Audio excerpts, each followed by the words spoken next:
Hello and good afternoon to all of you. So for all of you who have just tuned in, welcome to Unicorn 2021. So we do have an exciting lineup of events in Unicorn 2021 comprising of virtual sessions, leadership keynotes, career workshops, and of course a session like where I'm facilitating today. So my name is Sheena and I'm here at Unilever with the HR function. So I've been here now, let me think, a couple of years, about almost close to 3, and I look after employee engagement, culture. Basically, I like to call it all the fun things in HR. I sort of look after that. And want to say thank you to all of you for being with us here today. We are exceptionally excited to have Ko Kim Min. And some of you may be thinking, who is she? She is our Global Brand Vice President at Unilever. So I'm not going to explain, I'm not going to share so much about her, but I do want to give you a quick bio about who she is. So she has more than 80 years of experience across global, regional, and local marketing and sales roles. She specializes in FMCG, which is the company which Unilever is. She has a deep understanding of consumer insights across, whole of Asia and Middle East. So I also asked her, a bit before the call, what's leadership style like, just to get to know her a little bit. And she is someone who is very collaborative, strategic leader, and she believes in developing high-performing cross-cultural teams by constantly inspiring and challenging them. And I think that's what we hope to tease out a little bit of her today. So I look forward to the sort of questions that you will throw our way. So before we begin, should you have any questions at any point, just ask it away, and we'll be picking them up along the way. Now, to get this started, I would like to invite Kim Min on. Would you please share a little bit more about yourself and your career journey thus far? Hello, everyone. Nice to really meet all of you today virtually. Reminds me a lot of my younger days, brings me a lot, many years back. I won't reveal how long so that I don't reveal my age, but before I share with you my career journey, let me do a little bit of a self-introduction. My name is Kim Yin, but everybody calls me Kim. I'm the GVVP of Disruptive Hygiene, and that means that, post the COVID world, as the hygiene category has really exploded globally. My job really is to look at, how Unilever can actually play in a much bigger way in the health and hygiene segment going forward. Yeah. Okay. If you go to the next slide, Sheena. So just a visual representation of who I am. But to self-introduce, I'm a purebred Singaporean. I'm born, bred, raised, educated in Singapore. I'm the most typical Singaporean you will know. Imagine those aunties at the wet market haggling, for prices, and that's me. But I haven't gone to a wet market for a very long time, I must say. I'm married to Alan, my husband, and I have 2 kids. Kyra, who is my daughter, she's 7, and Cayenne, who is 4. You can see from the pictures, I have a huge love for traveling and flying. In fact, I have a huge love for adventure. I love roller coasters. I love skydiving. I actually have a scuba diving license, which was many years ago since I did that. I even have a power boating license. I probably don't look like it, but I was much more adventurous when I had the time as well. And the only reason, the bungee jumping was the only thing that I didn't dare to do. I think you can't see my full body here, but I was really worried about, my ankles not being able to carry my weight. I think that's the only reason why I haven't tried bungee jumping. But I really love adventure. And my size comes from actually the 2 middle pictures that you see, which is I'm a big foodie. So if you look at, these are actually pictures of me with my work friends. And we're always meeting over drinks, over food. I really enjoy eating. And I've been in Unilever for now 15 years. I'm actually a mid-career recruit. 1st of September 2021 actually marks my 15th year in Unilever. So I'm a very proud, sort of Unileverian. And if you look at why I've stayed in Unilever for 15 years, I think that the 3 pictures on the right actually represents why is that so, Actually, in Unilever, work is really play. You hardly see any pictures of us sitting in meeting rooms doing presentations. It's always all these pictures of birthday celebrations. The middle one was actually the team in South Africa doing a team outbound. And the one below was with my colleagues from all over the world doing a market visit in China. So, these are fun memories that we always create in Unilever. And that's why, I've been able to stay here for so many years. So this is a little bit about myself. If you go to the next slide. So from what you heard about Kim, let's do a quick poll. Do you think Kim is a marketing graduate, a accounting graduate, an engineering graduate, or a mass comm graduate? So please, I encourage you to, from basis what you see, what you hear, take a guess. What do you think Kim is? Try count down. 5, 4, 3, 2, 1. I don't know, Sai, whether we have a... Maybe I'd like to interject with a gentle reminder that Kim is our Global Vice President for Marketing. That's a big hint right there. Okay, Kim, I think time for your big reveal. Okay, so Kim is actually an accounting graduate. So how did I ever end up in marketing? So I must tell you a story. So I, many years ago, I think I wasn't as savvy as many of you kids are here today. Like one reason that I took accounting as a undergraduate was just because it was actually the fastest professional degree that one could get during my time. And I just hated, like, if you can see, I love adventures. I love doing like all these exciting stuff, and I just hated exams, and I just couldn't stand studying. So 3 years was what I needed to get a degree, and that's how I graduated. Upon graduation, I actually went to all the big five, now the big four, but then the big five. I actually did all my submissions, did my interviews. I actually got hired, and just before I was going to hand in my acceptance letter to one of them, I just decided, like, what am I doing? Like, will I be able to spend my entire life sitting at the desk, looking at accounts, doing auditing? I think I really questioned my choice. And that was then somebody asked me, like, would you want to join a family business to do some international sales and marketing? And the only word I heard there was international, which meant traveling. And because I just guessed that, I will never ever become an air stewardess, right? So I decided to give this international sales job a shot. So we go to the next slide. Yeah, so this is actually what I did. So I actually spent the first few years of my career in a local food manufacturing company. I don't know how many of you know Camel Nuts, but I started with them doing international sales and marketing. What does that mean? It meant that I just carried my luggage. I went from country to country, tried to look for distributors there. I remember combing supermarkets just to, flip the back of the package just to find out who the distributors are, giving them cold calls, going to their offices and then discussing distributorship terms, etc. And then later on, as I expanded my experience, I started also doing local sales and marketing in the company. Meeting like local customers like NTUC, Dairy Farm Group, doing day-to-day sales. Then in 2006, that's when one of my best friends who was actually working in Shanghai, she asked me, during one of my many trips, I used to visit her quite often in China, and she was like, why don't you just come with your resume and an interview suit, and try to find a job in China. And that's what I did. I just basically took, I updated my resume, I carried a suit, and I went there. And to cut the long story short, I basically cold called Unilever and said, look, I'm in Shanghai right now, so if you want to meet me, then I can go down to the office. Otherwise, even if there's any opportunities that come up later, we can only do a phone call. So they say, okay, and that was actually how, like, within a matter of weeks, I was very, very fortunate but I landed a job in Unilever China. So that's how I started my Unilever journey. I started off with foods, doing local marketing in China. I first sold Skippy, and then later on soup with the brand Knorr. Post which I spent 2.5 years in China, and I came back to Singapore. And that's when I did a regional marketing role. So my role was a category manager of the skin for Asia, AMET, Middle East, Turkey, a huge region. And I covered both skin cleansing and skincare together with my boss, who was SVP at that time.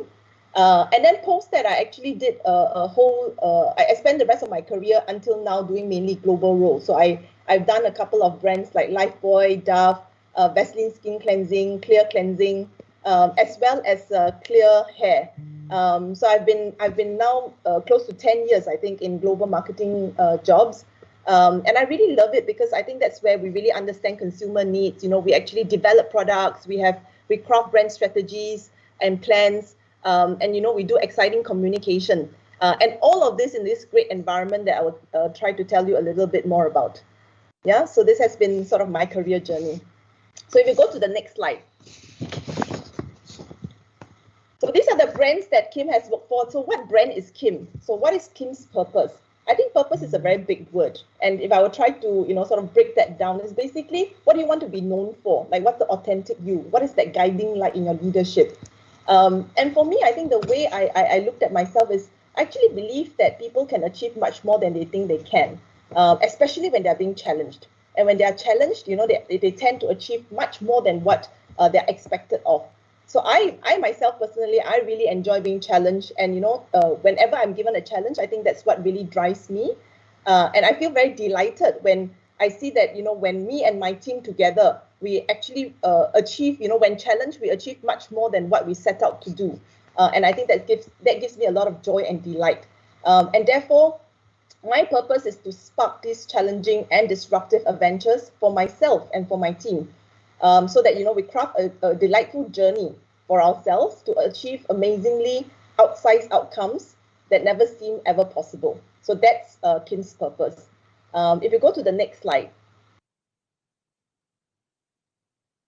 Yeah, and I find that, repositioning a lot of the business challenges or the business problems that I face, throughout my career, I find it by repositioning them into challenges have actually really helped me to solve many of these business problems.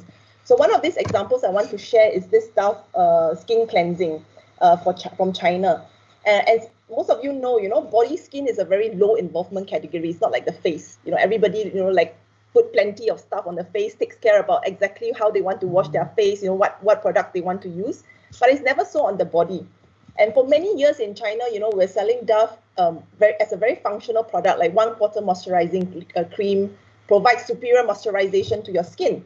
But is that what consumers want? The challenge was how do we actually emotionally connect to them and make body skin something that's much more relevant and emotionally connect to them. So we created this purpose campaign to tell stories of these real women and how their choices, about their lifestyles, about their passion, about what they like to do as a person, as an individual, how does it impact the skin? And therefore, they are proud of their skin because it tells their unique story. And what Dove will do is that we'll provide the nourishment that their unique skin deserves. So this campaign actually drew a lot of brand love. It actually increased the brand power for the brand. So, just by repositioning as a challenge, I think we've managed to deliver something much more connecting and very distinctive to consumers. So if I could play this video.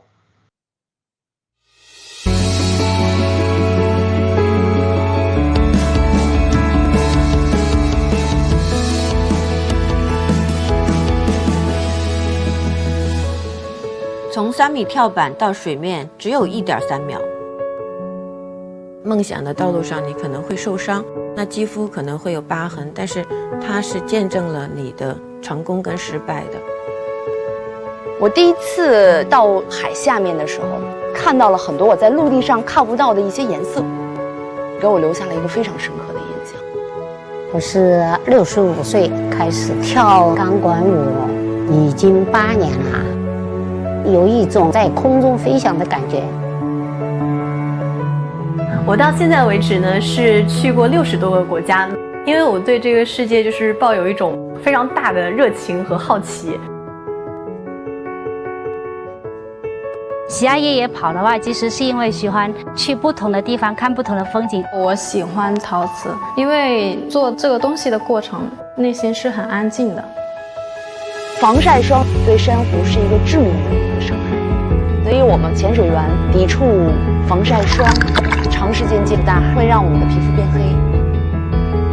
旅途过程当中会有各种环境的考验，需要在空中飞行很长的时间，温差呀、时差呀，脸上就开始脱皮，又红又痒。越野跑的路段是非常的多样化，擦裆啊，还有水泡啊，这些都是显而易见的。肉体跟钢管它有摩擦，肯定有伤害的，就是青一块紫一块的。摇橹有1000多度的高温，皮肤也会有灼热感。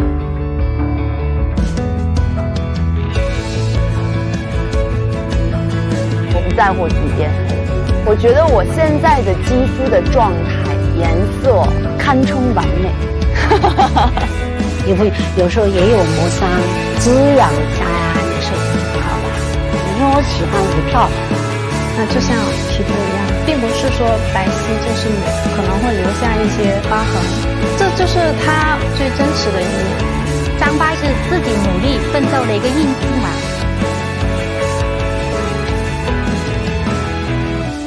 一天要训练100-200次，长时间泡在水里，肌肤会不停的湿润干燥，湿润干燥，练完了都皱在一起这样子。不同的肌肤都展现出来他们在追求梦想中不同的美。只要你勇敢地踏出每一步，就是独特的美。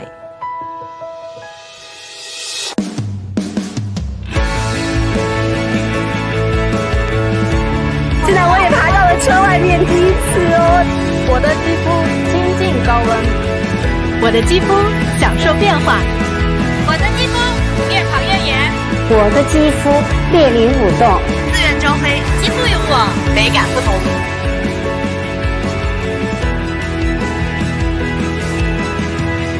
肌肤如我，美感不同，美丽各异，滋养如一。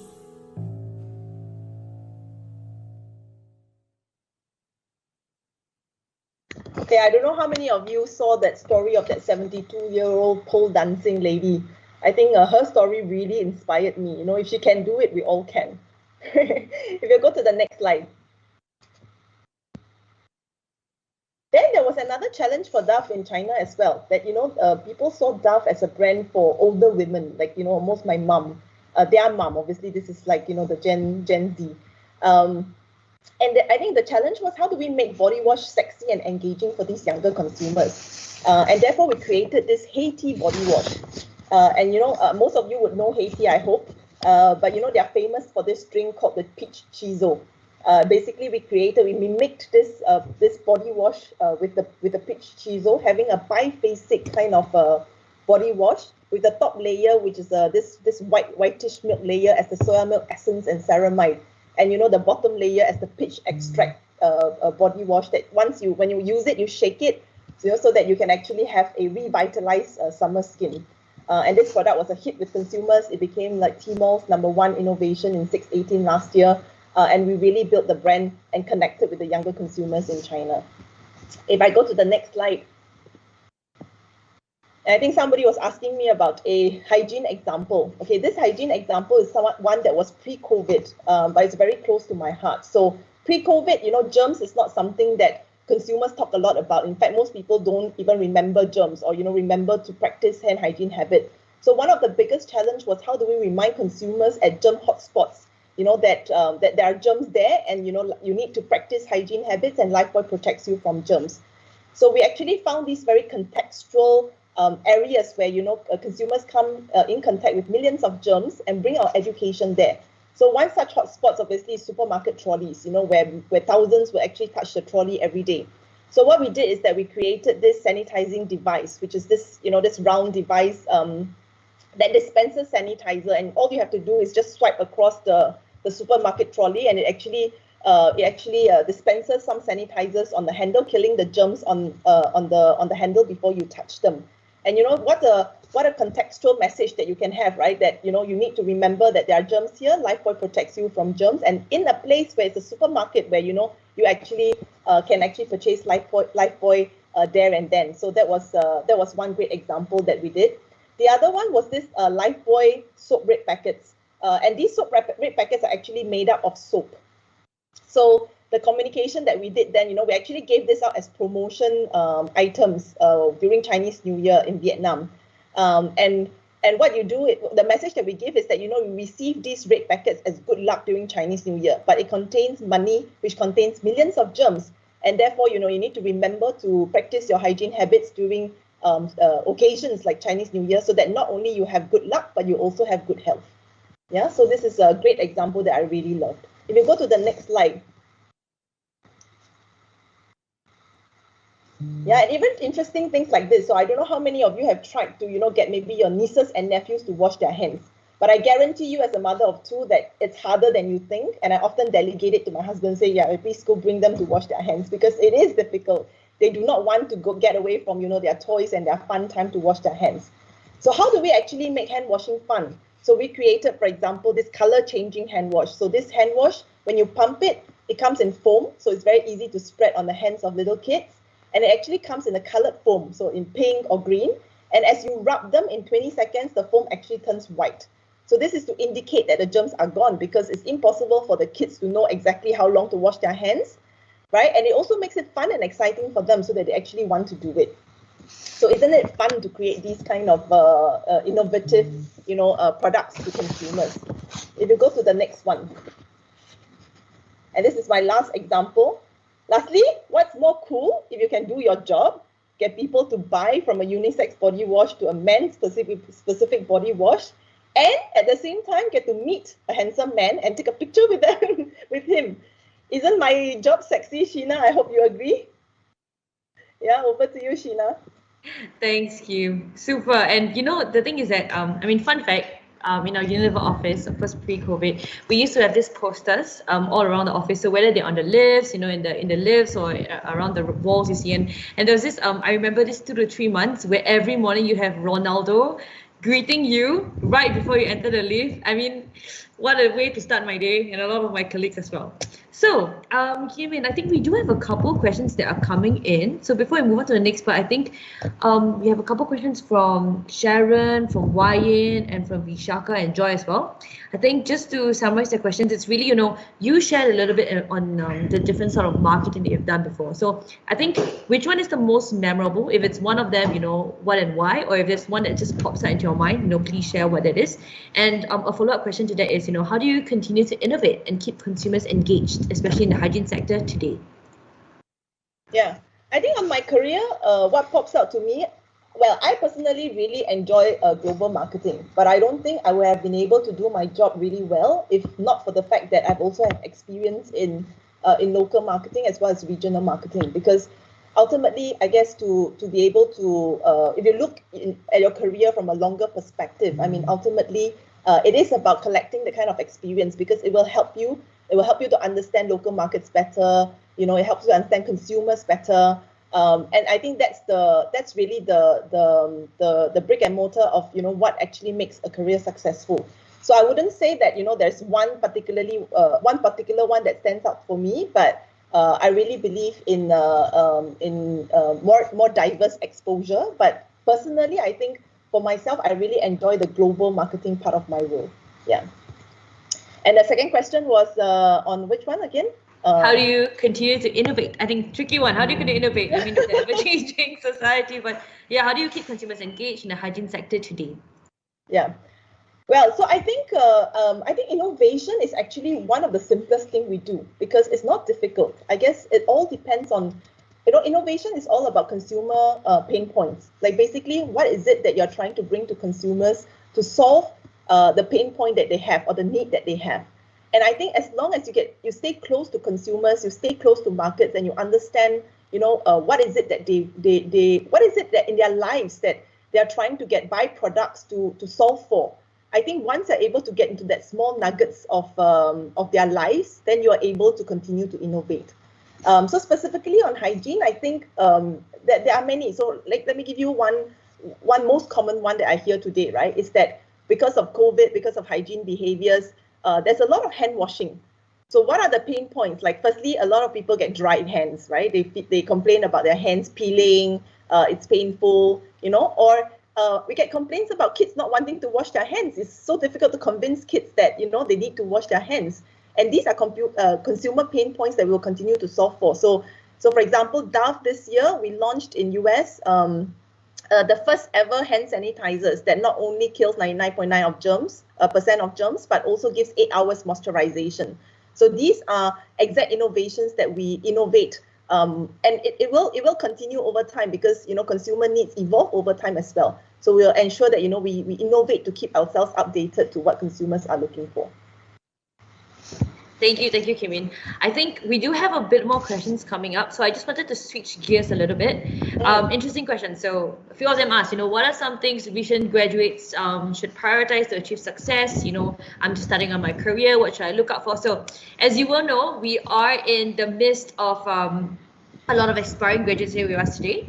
So maybe, we'd like to invite you to share what are some of the common challenges or career myths that you often see and observe. So just dispel some of them.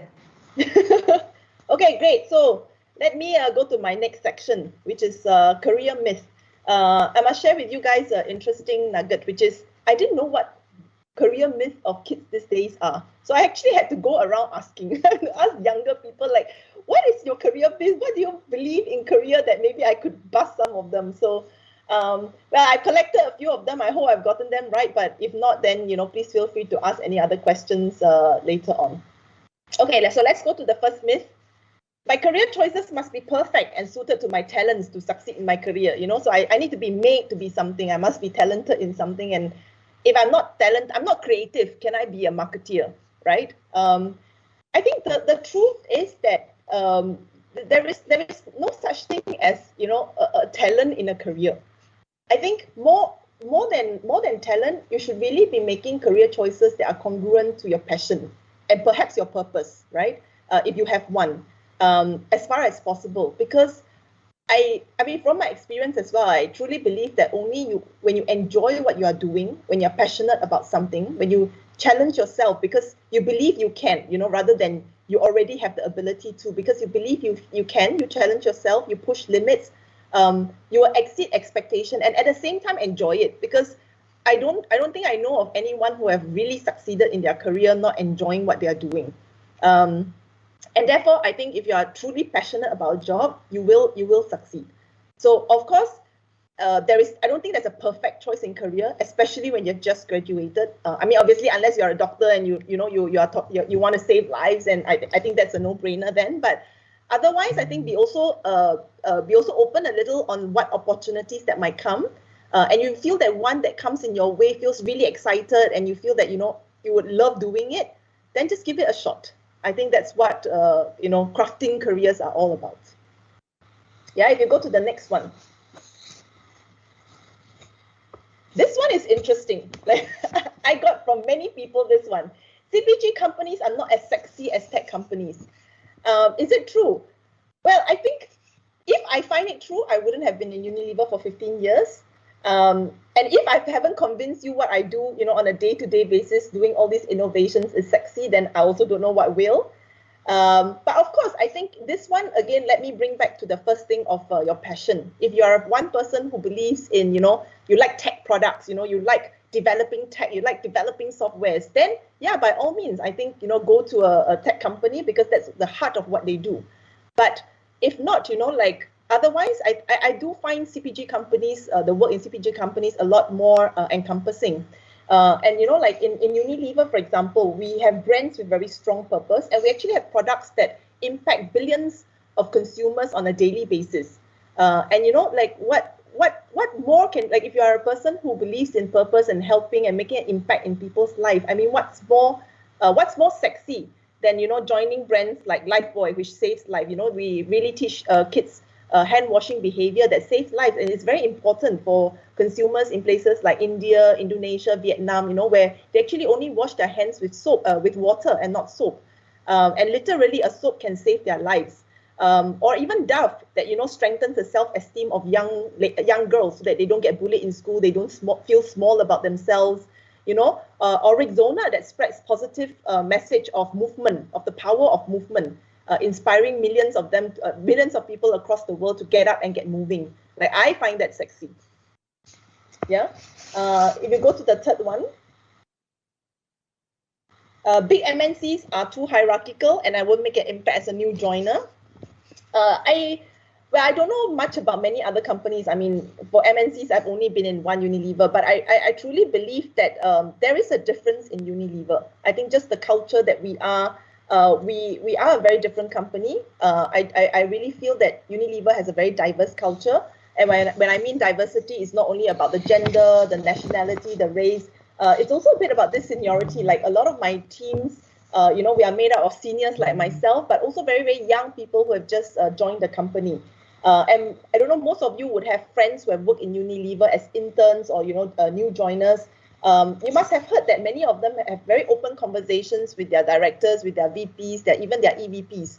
So I think we have hierarchy. I think most MNCs have, but I don't think we are hierarchical. And like making an impact as a new joiner. In fact, I'll tell you a story later. But I find new joiners extremely insightful. because they bring the outside in. They come in with a fresh new perspective. And, it's very important for oldies like myself, because very often, because we've been in a company for so long, we tend to forget what's new out there. So I think, don't underestimate the impact you can make as a new joiner. Okay, we'll go to the next one. Myth 4, I'm too junior, I make no impact, I still need to learn, my questions are too juvenile to ask. I think this one is very real. Less so, I feel that, across the years, many of these new interns that have joined us, I find them very outspoken, I find them very out there. I don't think young people like yourself have problems like that. But one mindset that I would like to just give you a tip on is this entire concept of learning. I don't think learning is something that only young people do. Even until now, I still learn. So there's no end to learning. So don't ever have the mindset that when I join a new company or a new team, my objective is to learn. It's not to learn. Your objective is to contribute. Your objective is already to value add, because you will learn throughout your entire life. And actually, the more questions you ask, the faster the more you know, and the faster you know. So I actually find questions a very empowering way of so-called helping you in your learning journey. And like your ability to actually raise out your point of view is extremely important. Like, and don't underestimate the impact. So, for example, there was once I was doing a campaign, and I had an intern in my team. So I asked the intern, I asked her, what do you think about this campaign message? And she said, it's okay. I'm like, what is okay? And she said, it's nice, but it's not very exciting for me. And I asked, why? She said, the language that you use is a bit like manufacturing. It doesn't feel like you're speaking to me, and just that one conversation, it actually sparked the way we were thinking. And, we started pivoting a lot of the communication that we were making, especially on digital, because on digital is where we reach out to these young people, so we actually started tweaking the way we speak into a much more social manner, in a way that we're talking to a friend on social. That was many years ago, but imagine that was the impact that an intern actually made. So always lean in. I think the advice is to lean in, give a chance for others to get to know you and get to know your point of view. And most often than not, it's not about you learning from others, it's actually others learning from you. Okay, we'll go to the next bit. I should focus on deliveries and achieving goals, and this will help me succeed. I'm sure I'm speaking to most people who have gone through, the Singaporean system, right? Like, your top score in PSLE, and then to the O level, and then to the A levels. It's all about the what. I think this one I've learned throughout my career as well. It is important to focus on what, but I think it's also equally, or not, if not more important, to focus on the how. And I think the way to do it is that you should always be displaying leadership characteristics of the next level. Like, always look at the person you admire, or your boss, and you feel like, okay, what is it that I really like, or I find that this leadership personality or trait is so good about him, that, I'm a great admirer of this person. And start displaying some of these characteristics and personality. I think it always helps in your career that if you want to move up one level, if you want to be promoted, you should already be displaying leadership behaviors that the next level already has. So I think just to summarize on this one, it's really, if you want to progress in your career, I think focus on your what, but more importantly, focus on your how. Okay, we go to the next myth. I should have diverse experience in multiple companies to build my CV. I shouldn't stay too long in any role or job. I think maybe I'm the wrong person to ask, but I obviously have a very biased view on this one. But my own guideline is that I should never change a job or a role until I find that there's really nothing for me to learn in a particular role. There's really nothing for me to contribute more, like to do more in this particular role. And sometimes we need to expand our career time frame much longer. I know it's sometimes difficult, within a year or two, you feel like, oh yeah, I need to get to the next level. But think about this in a career that spans 30 to 40 years, which most of us will probably end up doing. I think, your employers will not also be looking at the kind of how many jobs have you done in your life. It's also about the depth. It's also about what you have delivered in each job. In each job that you in the next. And that's one thing that I feel Unilever does very well, gives a lot of opportunity. I think it's a company that allows you to change careers, very having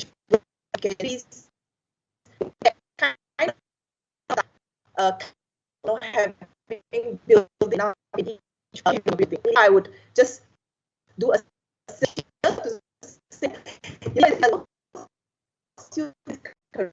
like this the reason why it takes so long. Okay, the next one.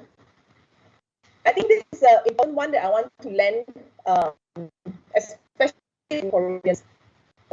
This movie, but yeah. So one tip that I have, final tip, is that with the small red dot, and I think that everyone who has been singing in Singapore for long enough that we are extremely lucky. You know, everything is successful. There's no bureaucracy. The side of it is that we live in a pampered world where that we are also not seeing enough. We are not being exposed enough. I think we haven't seen, what the true big market actually is like what consumers like, in places where they have got no access or accessibility to even simple things like infrastructure. And therefore, I think it's very important for Singaporeans to be exposed. I once a friend who worked in HR consultancy, and he used to play very, very CEO kind of positions in multinational companies. And I said, do you believe that Singaporeans are well poised, for these senior positions, especially in these international companies? And just one that I think I'll remember for life. She said that senior people he has actually met with and interviewed and placed in companies. One common is that all of them work numerous years out of Singapore in their early years. I think that them settled. I haven't long enough time. Nationally, I've only done about 2.5 to 3 years of my career outside. If I were to do it again, that's one thing that I would definitely do, get exposed early. And that's how you learn to work in diverse culture, and you get to understand the global context better. So I would advise everyone to proactively choose to get diverse and international experience very early in your career. Okay, we go to the next slide.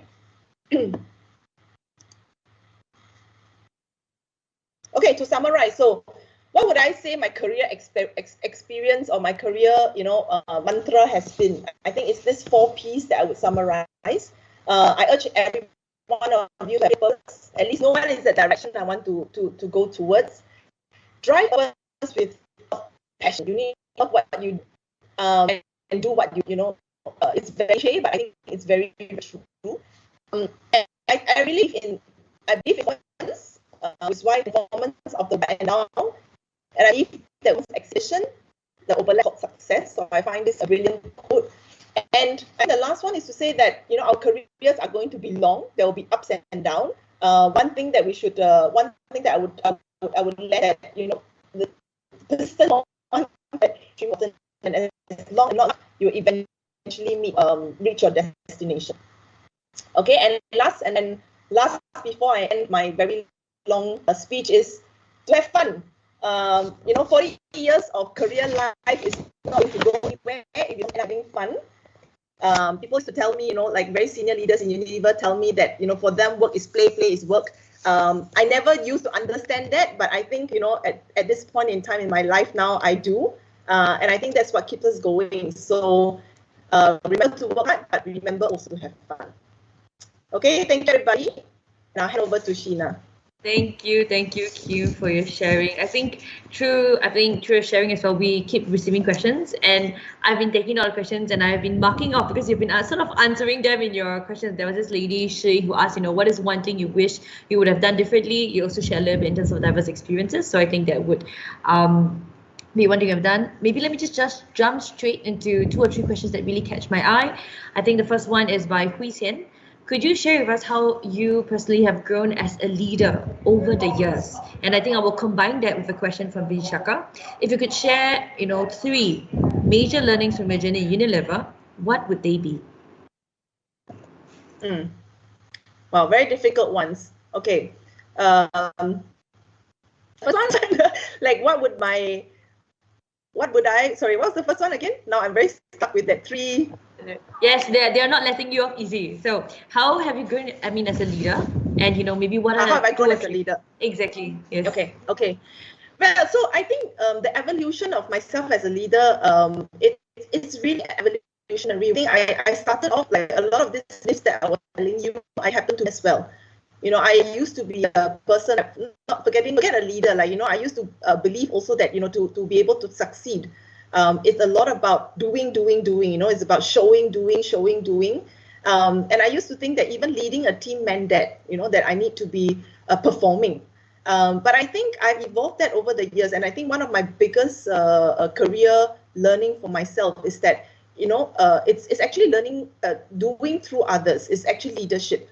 And I find that actually it's most difficult part of the career. I don't find career difficult in terms of, performing and achieving goals and, meeting your targets every year. I actually find the most difficult in building a contented, a happy, a high-performing team.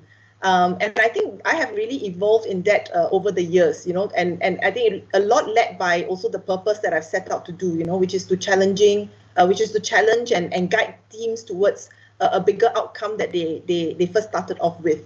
I find that really important. And the next question is what are the biggest I've learned?